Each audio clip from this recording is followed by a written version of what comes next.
안녕하세요. 결혼한 지 2년 차인 30대 여성입니다. 아들만 귀하고 며느리는 그런 아들 발톱에 때만도 못하다고 생각하시는 저희 어머님 이야기 좀 해볼까 해서 찾아왔습니다. 남편하고는 사회생활을 하며 알게 되었다가 본격적으로 연애를 시작한 건 제 나이 30대였어요. 특별한 계기가 있었던 건 아닌데 언젠가부터 남편이 조금씩 다가왔고 저도 그런 남편을 밀어내지 않았거든요. 그렇게 연애를 시작한 저희는 이후로 사소한 다툼 한 번 없이 만남을 이어갔습니다.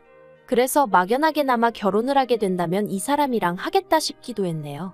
그리고 아닌 게 아니라 개나리 피던 봄날 저는 남편에게 정식으로 프로포즈를 받았고 그렇게 저희는 부부의연을 맺기로 했죠. 사실 이런 말을 제가 직접 한다는 게 소위 모양 빠져 보이지만 여러 가지 조건을 놓고 봤을 때 다들 제가 믿지는 결혼이라고 했습니다. 학벌이나 회사가 한 사람의 전부는 아니지만 그래도 제가 더 좋은 학교를 나와 좋은 회사를 다니고 있었으니 많은 사람들이 제가 손해라고 생각하는 것 같았죠. 게다가 솔직히 말하자면 경제적인 부분도 차이가 컸어요. 제가 얼마나 대단한 집딸은 아니었어도 노후 준비 짱짱하게 되어 계신 친정부모님은 제가 직장 생활을 하는 동안에도 제가 괜찮다 해도 용돈을 챙겨주실 정도로 여유가 있으셨고 제가 30이 되던 해에는 생일 선물이라며 제 명의로 아파트도 해주셨거든요. 물론 연애하는 동안에는 그래도 이런 이야기까진 남편에게 한 적이 없었기 때문에 남편이 이런 조건 때문에 저랑 결혼했다는 생각은 하지 않습니다. 그렇게 믿고 싶은 게 진심이기도 하고요. 아무튼 이런 저희 부모님과 달리 시부모님은 노후 준비는커녕 그달 나라에서 나오는 연금과 남편이 보태드리는 얼마의 돈으로 살림살이를 빠듯하게 꾸려나가고 계신 눈치였습니다. 그러니 저희 친정에서도 까놓고 말해서 쌍수 들고 환영하는 결혼은 아니었네요. 친정어머니께선 저에게 다시 생각해보란 말씀도 몇 번이나 하셨고 평소엔 술을 입에도 안 대시는 친정아버지가 새벽에 혼자 깊은 한숨을 내쉬시며 술을 드시는 일도 있었을 정도니까요. 그런데도 그땐 정말 제 눈에 뭐라도 씌었던 건지 죄송한 마음과는 별개로 남편과 결혼은 꼭 하고 싶었어요.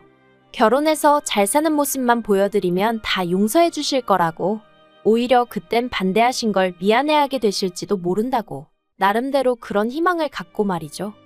결혼할 때 시댁에서는 현금 3천을, 저희 친정에서는 1억을 해주셨습니다.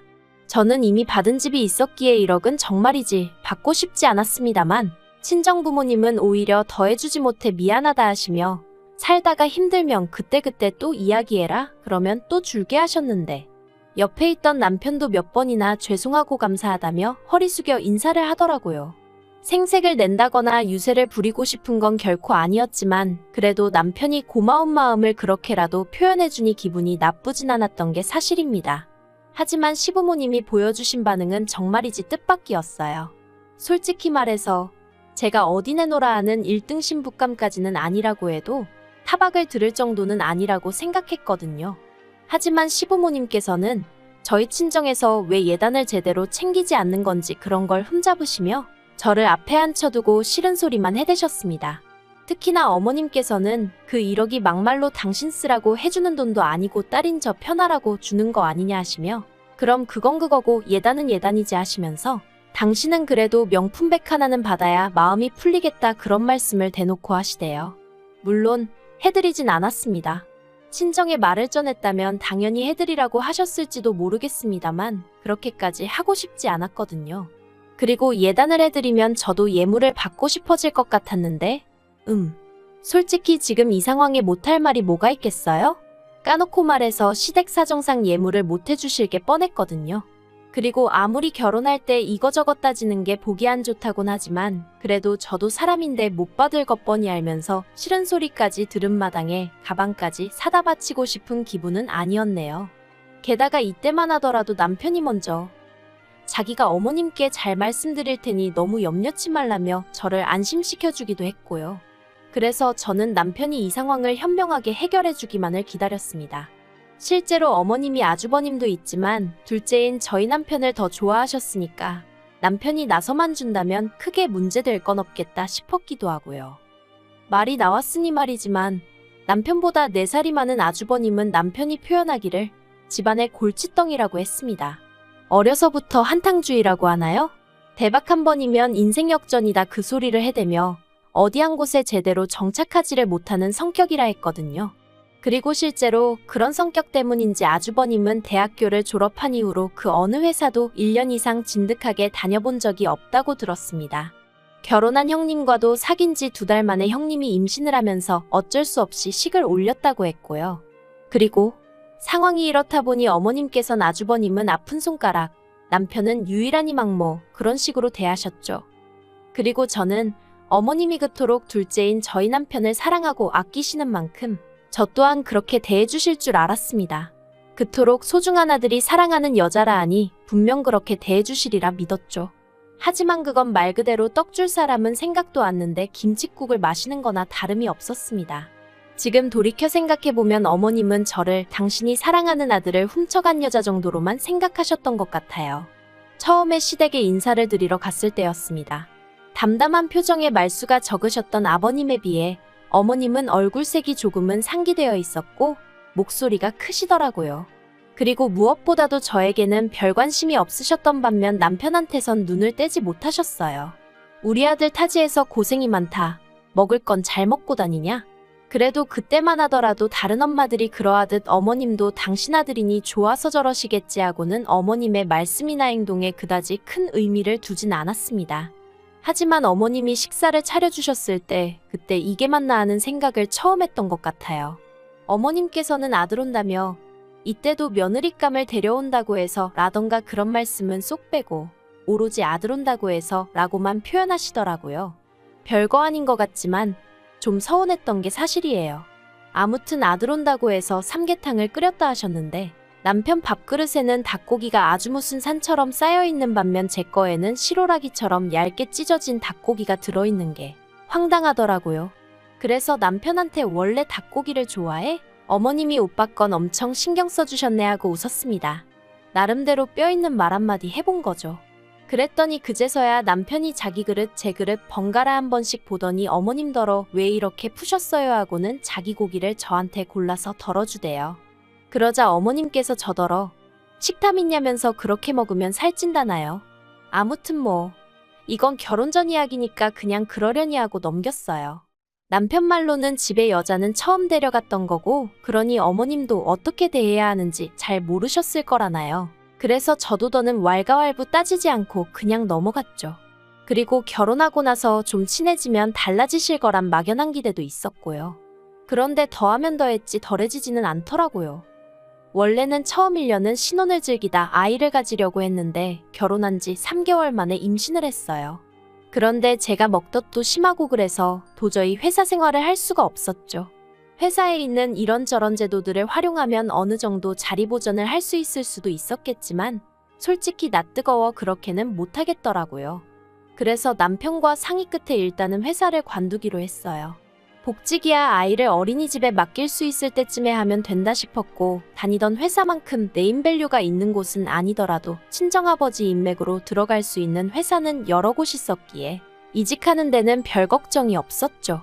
그런데 이 이야기가 어떻게 어머님 귀에 들어가게 된 건지 제가 임신 4개월 차였던 때 어머님이 저희 집에 연락도 없이 오셔서는 당신은 첫째 손잡고 둘째 등에 업고 일을 다니셨다던가 요새 젊은 여자들은 야같다던가 뭐 누가 들어도 저 들으라고 하시는 소리구나 싶은 소리만 골라서 늘어놓으시더라고요.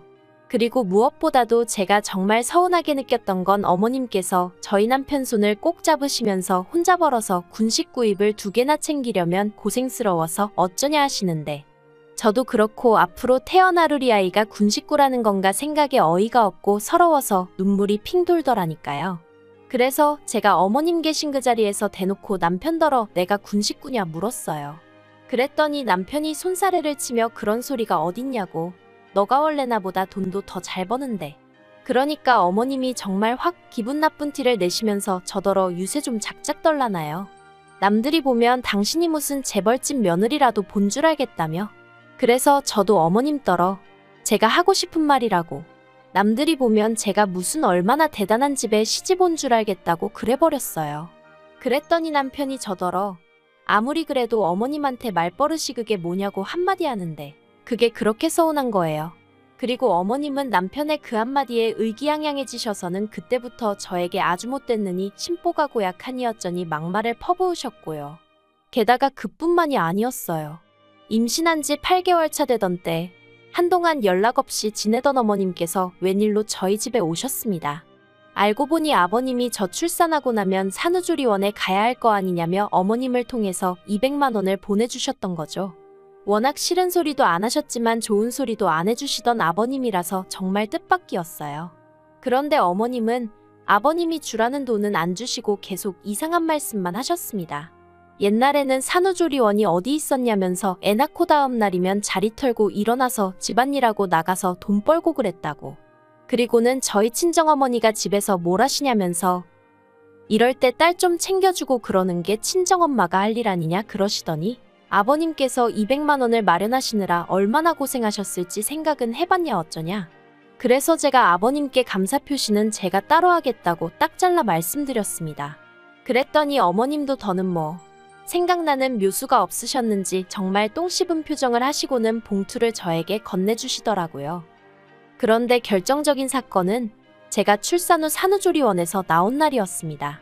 퇴소 3일 전부터 남편에게 집 좀 치워놔달라고 몇 번이나 부탁을 했었는데 남편이 연달아 야근을 하게 되면서 청소를 못했다고 하더라고요. 그래서 사람을 불러 청소를 하자고 얘기가 되었는데 그 이야기를 들으시곤 어머님이 배가 불렀다며 당신 아들이 외벌이를 하는데 그 돈을 그렇게 쓰냐며 어찌나 호통을 치셨는지 몰라요. 친정부모님이 주신 돈으로 하겠다고 해도 막무가내로 안 된다 하시면서 당신이 치워주겠다고 하시더라고요. 솔직히 아무리 치워주러 오신다지만 내키지 않았어요. 어머님이 더럽다는 게 아니라 아무래도 갓 태어난 저희의 면역력이 얼마나 좋을지도 걱정이었고 엉망인 집안을 보여드리는 것도 싫었으니까요. 그런데 그나마 다행이었던 건 남편이 제 기분을 어느 정도는 이해를 했던 건지 자기가 어머님이랑 청소하는 동안 저는 애랑 안방에 있으라고 하더라고요.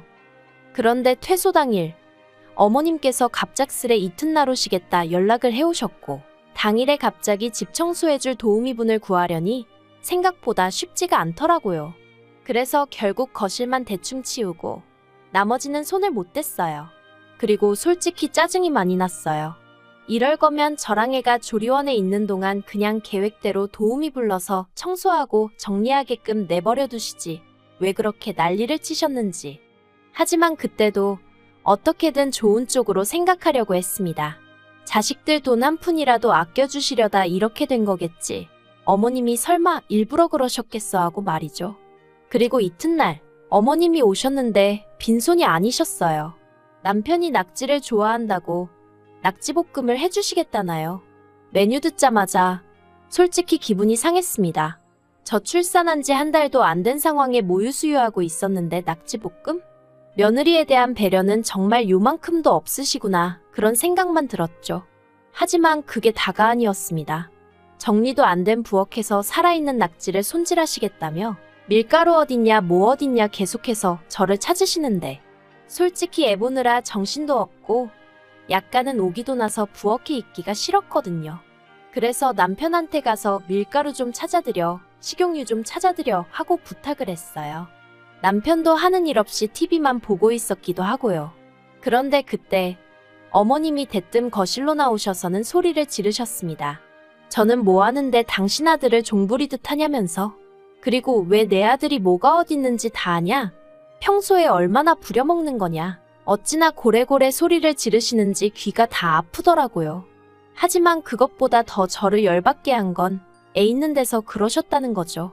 그래서 제가 어머님이 들고 계시던 국자를 낚아채곤 나가달라 했어요. 여기 낙지볶음 못 먹어서 환장한 사람 없다고 지금 하나도 도움이 안 되신다고 했죠. 그랬더니 남편이 저더러 너 왜 그래 그러는데 여기 내 집인데 내가 그런 소리도 못하냐고 소리를 질렀습니다.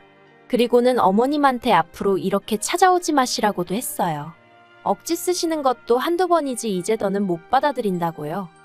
그러자 어머님은 정말 별의별 욕지거리를 퍼부으시더니 아주 따박따박 한마디 지는 법이 없다며 그래서 내가 너 처음부터 마음에 안 들었다 그러시더니 저희 남편더러 짐 챙겨라 그러시는 거예요. 그러자 남편이 놀란 목소리로 짐을 내가 왜 챙겨요 그러대요? 어머님이 너도 같이 가자고 저런 애랑 살지 말라고 뭐 한다고 저런 애를 먹여 살린다고 너 혼자 고생을 하냐 그러시는데 남편이 어머님 떨어 자기가 가긴 어딜 가냐고, 그리고 뭘 먹여 살리냐, 장인 장모님이 얼마나 많이 챙겨주시는데. 그러면서 어머님더러 일단 먼저 가시라고. 나중에 서로 좀 괜찮아지면 그때 얘기하자고 그러더라고요. 그리고 그제서야 어머님도 어느 정도 상황 파악이 되신 건지 남편더러 네가 어떻게 나한테 그러냐면서 무슨 대단히 서러운 일이라도 당하신 것 마냥 주저앉아 우시더라니까요. 그리고 그날 결국 남편에게 저는 더는 어머님하고 웃으면서 못 지낼 것 같다고 했습니다. 당신은 어머님을 보고 지내겠다고 해도 난 괜찮다고. 하지만 나에게 더는 며느리 노릇을 기대하지 말라 했죠. 그리고 어머님은 이제 내 집에도 못 오시게 해달라고 했어요. 연락을 미리 주시든 안 주시든 집에 오시는 일은 없게 해달라고 했죠. 뿐만 아니라 어머님한테는 앞으로 우리 애도 안 보여드릴 거라고 했네요. 갓 태어난 손녀 앞에서 엄마 욕을 하는 할머니가 세상에 어딨냐고. 어머님은 할머니 자격도 없으신 분이라고요. 그리고 모든 상황을 옆에서 지켜봤던 남편도 차마 어머님 편을 들 수는 없었던 모양입니다. 그저 고개만 떨구고 한숨만 내쉬더니 알겠다고 했으니까요. 그리고 이후로 반년이란 시간이 지났는데 어머님한테서 2번 정도 연락이 왔어요. 처음엔 저더러 당신이 제 가면을 벗겼다며 진작에 제가 무서운 X인 걸 알았다. 지옥이 무섭지도 않냐 뭐? 말 같지도 않은 이야기를 하셨고요. 2번째 연락 때는 천륜을 끊어놨다면서 저더러 사람도 아니라고.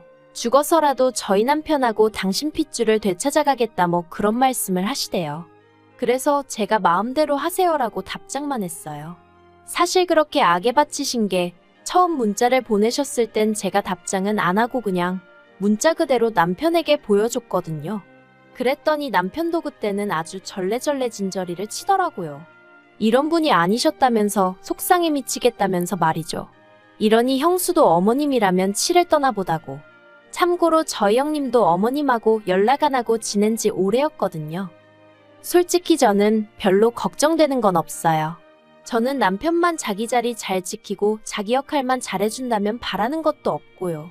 막말로 이러다가 어머님이 또 제 인생에 불쑥 머리 들이밀고 아는 체를 하신다면 그땐 남편도 버려야겠다는 생각은 들지만요. 당장은 뭐 더는 스트레스 받을 일도 걱정도 없습니다.